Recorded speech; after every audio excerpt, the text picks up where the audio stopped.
Hello everyone, आज के इस वीडियो में हम ग्राफ थ्योरी के बारे में डिस्कस करेंगे, जिसका एक टॉपिक हमने लिया है रेगुलर ग्राफ। इससे पहले भी मैं एक वीडियो अपलोड कर चुकी हूँ ग्राफ से रिलेटेड, तो अगर आप पहले वो देख लें तो अच्छी सब चीज़ें ज़्यादा अच्छे से समझ में आएंगी।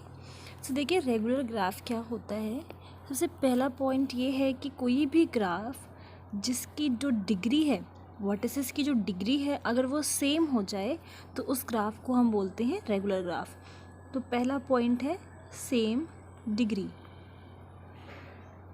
अगर एक एग्जांपल लें इस तरीके से, ये इसके एजेस मान लेते हैं हम, और ये इसके हम वर्टेक्स मान लेते हैं।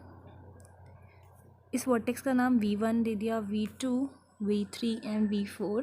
तो हम देख रहे हैं कि अगर V1 की बात करें तो डिग्री क्या होती है किसी भी वर्टेक्स की, उस वर्टेक्स से जितने भी एजेस जो हैं वो जो जा रहे हैं उनको हम बोलते हैं डिग्री। ओके, तो इस V1 की जो डिग्री है वो 2 है। सिमिलरली अगर V2 का देखें तो एक तो ये वाली डिग्री हो गई, दूसरी ये वाली, तो V2 की डिग्री भी 2 है। सिमिलरली V3 की डिग्री भी 2 है और V4 की डिग्री भी 2 है। तो रेगुलर ग्राफ में हर एक वर्टेक्स की डिग्री जो है वो सेम होनी चाहिए। सेकंड पॉइंट है, अगर आपको नंबर ऑफ एजेस निकालने हैं रेगुलर ग्राफ में, तो इसका फॉर्मूला है हमारे पास number of edges is equals to n into d/2, where ये जो n है, n क्या डिनोट कर रहा है कि कितने नंबर ऑफ वर्टेक्स हैं उसमें, नंबर ऑफ वर्टेक्स। d यहाँ पर डिफाइन कर रहा है कि डिग्री क्या है हर एक वर्टेक्स की, क्योंकि डिग्री सबकी सेम होती है तो आप किसी भी एक वर्टेक्स की जो है डिग्री हम ले सकते हैं। तो d denotes degree of vertex and by 2 करना है। अब जैसे इसी ग्राफ का हम एग्जांपल ले लेते हैं। यहाँ पर n नंबर ऑफ वर्टेक्स कितने हैं, 4। So this is equals to 4 into D, मतलब डिग्री कितनी है किसी भी एक वर्टेक्स की ले लेते हैं तो वो है 2। सो बाई 2 करना है, दैट मीन्स कैंसिल करेंगे, आंसर आ गया 4। तो अगर हम नंबर ऑफ एजेस काउंट करें 1 2 3 4, तो 4 जो है नंबर ऑफ एजेस भी हैं। तो इसका फॉर्मूला क्या होता है, simple n into d/2। So basically किसी भी ग्राफ को हम रेगुलर ग्राफ कह सकते हैं अगर उसमें जितने भी वर्टेक्स हैं सबकी डिग्री अगर 2 हो जाए। अगर मैं इस टाइप से कोई ग्राफ बना रही हूँ और ये हमने इसके वर्टेक्स ले लिए, अगर हम इस वर्टेक्स को देखें, इसकी डिग्री कितनी है 1 2, ये 2 एजेस जा रहे हैं सेम। इसकी देखें अगर तो 1 2, हर एक वर्टेक्स से 2 जो है एजेस जुड़े हुए हैं, तो ये सबकी डिग्री यहाँ पर 2 2 है, तो ये भी एक रेगुलर ग्राफ कहलाएगा। अब इसका एक एग्जाम्पल मैं आपको देती हूँ। मान लीजिए ग्राफ कुछ इस टाइप का है, तो इसका एक वर्टेक्स ये है, दूसरा ये है, तीसरा ये है, चौथा ये है। तो अगर हम इस वाले वर्टेक्स की बात करें तो आप देखोगे 1 2 3 ऐसे वर्टेक्स हैं जो जा रहे हैं, तो इसकी डिग्री हो गई 3। अगर हम इस वाले वर्टेक्स को देखें तो एक तो ये वाला हो गया, दूसरा ये हो गया, पर इसकी डिग्री है 2। तो जो डिग्री है वर्टेक्स की वो सेम नहीं है, दैट मीन्स कि ये रेगुलर ग्राफ नहीं होगा। इसमें एक इम्पॉर्टेंट पॉइंट है सेल्फ लूप का। सो सेल्फ लूप जो है, हम ट्वाइस टाइम उसकी डिग्री को ट्वाइस टाइम जो है वो काउंट करते हैं। जैसे कि मान लीजिए हमने इस तरीके से ग्राफ बनाया, ठीक है, और इस वाले वर्टेक्स पे एक सेल्फ लूप है, इस वाले वर्टेक्स पे भी एक सेल्फ लूप दे देते हैं, और ये इसकी 1 2 3 4 ये इसके वर्टेक्स हैं। तो सेल्फ लूप को हम ट्वाइस टाइम काउंट करते हैं। अगर मैं इस वर्टेक्स को नाम दे देती हूँ A, इसको B, इसको C and this is D। अगर A की बात करें तो A की जो डिग्री है वो है 1 2, ठीक है। B की अगर वर्टेक्स की डिग्री की बात करें तो एक तो ये हो गया, दूसरा ये हो गया, और इसको काउंट करते हैं हम ट्वाइस, तो 3 4, तो इसका 4 हो गया। C की बात करें इसी तरीके से तो 1 2, और D की बात करें क्योंकि सेल्फ लूप जो है वो ट्वाइस टाइम काउंट होता है, तो 1 2 3 एंड 4। तो आपको ध्यान रखना है कि जब आप सेल्फ लूप काउंट कर रहे हो, सेल्फ लूप है किसी भी वर्टेक्स पे, तो उसको आपको ट्वाइस टाइम जो है वो उसकी डिग्री को ट्वाइस टाइम काउंट करना है। देखिए अगर हम किसी भी एज की बात करें, अगर हम इस वाले एज की बात कर रहे हैं, तो देखिए ये जो है ट्वाइस टाइम काउंट होता है। एक बार तो ये ए में पार्टिसिपेट कर रहा है, एक बार आप ए में जब काउंट करते हो नंबर ऑफ़ एजेस तब भी काउंट करते हो उसको, और जब हम इस वाले एंड पॉइंट की बात करें तो डी में भी इस वाले एज को हम काउंट कर रहे हैं। तो एक एज जो है वो 2 टाइम्स काउंट होता है। फ़र्क बस इतना है कि एक बार वो किसी और वर्टेक्स में काउंट हो रहा है, दूसरी बार किसी और वर्टेक्स की डिग्री में काउंट हो रहा है। बट सेल्फ लूप में क्या है, उसका इनिशियल और जो फाइनल पॉइंट है वो एक ही होता है। वो डी से स्टार्ट हो रहा है, डी पे ही जा रहा है, तो उसी को हम ट्वाइस टाइम काउंट कर लेते हैं एक ही वर्टेक्स के लिए। अदरवाइज सारे एजेस ही ट्वाइस टाइम काउंट होते हैं, बट अलग अलग वर्टेक्स के लिए। ठीक है, तो ये चीज़ आप ऐसे याद रख सकते हैं कि जहाँ पर भी सेल्फ लूप है उसको ट्वाइस टाइम काउंट करेंगे। नेक्स्ट टॉपिक देखते हैं रेगुलर ग्राफ के बाद, complete graph. This is important. Complete graph start करने से पहले एक बार हम सिंपल ग्राफ देख लेते हैं, क्योंकि सिंपल ग्राफ जो है वो थोड़ा बहुत उसमें रिलेटेड है, तो आपको पता होना चाहिए सिंपल ग्राफ क्या होता है। देखिए, सिंपल ग्राफ नाम से ही पता चल रहा है कि कोई भी ग्राफ सिंपल हो। सिंपल ग्राफ में पहली चीज़ आपको सेल्फ लूप्स जो हमने अभी देखा वो देखने को नहीं मिलते। ठीक है, सेकेंडली हमें पैरेलल एजेस जो हैं वो भी देखने को नहीं मिलता। तो किसी भी सिंपल ग्राफ में ये दोनों ही चीज़ें नहीं होंगी। जैसे कि मान लीजिए कोई भी रास्ता इस तरीके से है, ये इसके वर्टेक्स ले लेते हैं। Let me draw it clearly. ठीक है, तो ये जो है 4 लोकेशंस हैं, यहाँ से यहाँ जाना है, यहाँ से यहाँ पर, यहाँ से यहाँ पर, यहाँ से यहाँ पर। ये एक तरीके का पाथ मान लेते हैं। पाथ इन द सेंस आप 4 लोकेशन ही मान लीजिए। अब यहाँ पर कोई भी ऐसी लोकेशन, मतलब कोई भी ऐसा पॉइंट नहीं है कि जो आपको घुमाकर सेम ही रास्ते पे ले आएगा। जैसे होता है ना कि कोई सर्कल टाइप का हम मान लेते हैं कि ये जो है बार बार हम इसी में घूमे जा रहे हैं, तो सेल्फ लूप ऐसा कोई भी देखने को नहीं मिलता सिंपल ग्राफ में। पैरेलल एजेस का मतलब होता है कि इन दोनों लोकेशंस पे आपके पास एक से ज़्यादा रास्ते हैं जाने के लिए। एक आपने ये भी मान लिया और ये मान लेते, 2-3 रास्ते एक से ज़्यादा जैसे ही आपके पास एजेस मिलेंगे किसी भी 2 पॉइंट्स के, किसी भी 2 वर्टेक्स के बीच में, तो वो पैरेलल एजेस कहलाता है।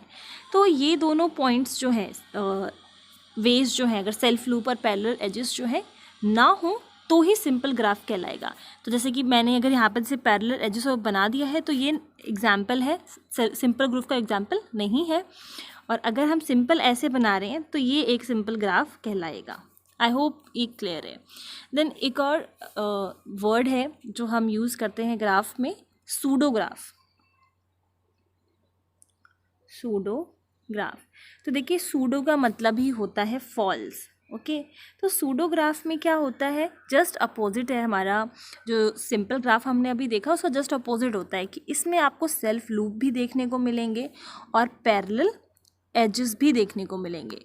तो ये हमारा क्या रहता है, सूडोग्राफ। सेकेंडली एक वर्ड और है ग्राफ से related, that multi edges graph. नाम से ही पता चल रहा है कि जब एक से ज़्यादा एजेस हो जाती हैं तो उसको हम बोलते हैं मल्टी एजेस ग्राफ, जिसमें हमें पैरेलल एजेस वाला जो केस है वो देखने को मिलता है। So parallel edges. नाउ अब हम आ जाते हैं वापस से अपने टॉपिक पे, कंप्लीट ग्राफ। तो कंप्लीट ग्राफ जो होते हैं वो क्या होते हैं, सिंपल ग्राफ होते हैं। दैट मीन्स सिंपल ग्राफ का क्या मतलब हुआ कि कोई भी सेल्फ लूप नहीं है, कोई भी मल्टी एजेस नहीं है, या फिर कोई वो सूडोग्राफ नहीं है। इसका फर्स्ट पॉइंट ये है कि सारे जो वर्टिसेस होते हैं वो एडजेसेंट होते हैं। लाइक इसका एक एग्जांपल ले लेते हैं, पेंटागन टाइप। सो ये बना लिया हमने, इसके 5 वर्टिसेस हैं, 5 एजेस हैं। तो आप देखोगे, मैं एक एक करके हम वर्टेक्स लेते हैं। जैसे इस वर्टेक्स को लिया तो आप ये जो है इसका एडजेसेंट वर्टेक्स है, देन इसको ज्वाइन कर लेते हैं। अब ये भी इसका क्या है, एडजेसेंट वर्टेक्स है, ये भी इसका एडजेसेंट वर्टेक्स है, और इसका ये भी एडजेसेंट वर्टेक्स है। तो सिर्फ इसके रिस्पेक्ट में अगर बात करें तो जितने भी और हमने वर्टेक्स देखे सारे इसके एडजेसेंट कहला रहे हैं। ओके, नाउ अब दूसरे वाले पे आ जाते हैं। ये भी इसका एडजेसेंट है, ये भी इसका एडजेसेंट है। नाउ अब ये भी इसका एडजेसेंट है और ये भी इसका एडजेसेंट है। तो सारे अभी भी इस वाले के रिस्पेक्ट में, ये जो वर्टेक्स हमने देखा इसके रिस्पेक्ट में भी सारे वर्टेक्स जो है एडजेसेंट है। एडजेसेंट का मतलब क्या है, जो एकदम पास में हो। जैसे कि अगर हम इस तरीके से कोई ग्राफ बनाते हैं तो अगर आप इस वाले वर्टेक्स की बात करते हो तो इसके एडजेसेंट कौन कौन से वर्टेक्स होंगे, एक ये हो जाएगा, एक ये हो जाएगा, क्योंकि इसके डायरेक्ट लिंक में आपके पास एक एज है, बाकी तीनों कोई भी नहीं होंगे। अगर आप इसकी बात करते हो, इसके एडजेसेंट बात करते हो, तो एक तो ये वाला हो जाएगा, दूसरा ये वाला, ये और ये वाले दोनों जो है इसके एडजेसेंट वर्टेक्स हो जाएंगे, मतलब जो डायरेक्टली लिंक्ड हो। अगर आप इधर एक ऐसा वे बना देते हो तो ये भी फिर इसका एडजेसेंट हो जाएगा।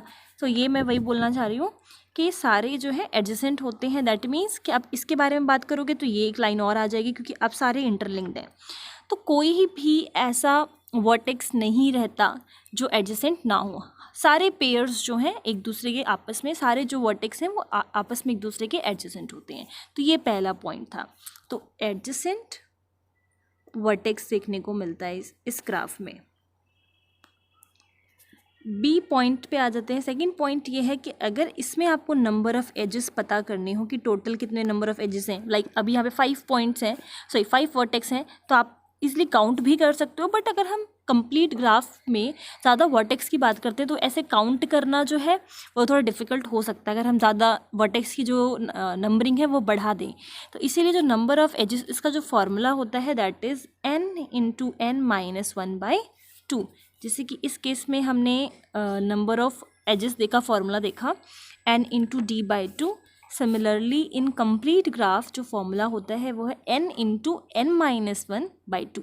ऐसे अब इसी का एग्जाम्पल ले लें तो n यहाँ पर कितने नंबर ऑफ वर्टेक्स हैं, 1 2 3 4 5। सो 5 -1 × 4/2, 2 से 2 कैंसिल, यहाँ पे आ जाएगा 10। अब हम इसके एजेस काउंट कर लेते हैं। तो हमने 5 वर्टेक्स लिए थे, तो 5 वर्टेक्स वॉज 1 2 3 4 5 एंड ज्वाइन कर रखा था 1 2 3 4 5 6 देन 7 8 9 एंड 10। तो 10 एजेस मिल गए। तो इसी तरीके से अगर हमें एजेस फाइंड करना हो तो simple number of vertex find करके पता किया जा सकता है। इसका जो थर्ड प्रॉपर्टी है, इट सेज दैट कि इसकी जो डिग्री होती है, ईच वर्टेक्स की जो डिग्री होती है वो होती है n-1 degree of each vertex in complete graph. ठीक है, तो वो n-1 होती है। दैट मीन्स कि अगर मान लीजिए 5 अगर वर्टेक्स हैं तो डिग्री क्या होगी हर एक वर्टेक्स की 4, तो एक कम होगा। आप देख सकते हो कि हमने रेगुलर ग्राफ में ये बोला था कि डिग्री चाहे कितनी भी हो बस सेम होनी चाहिए, है ना।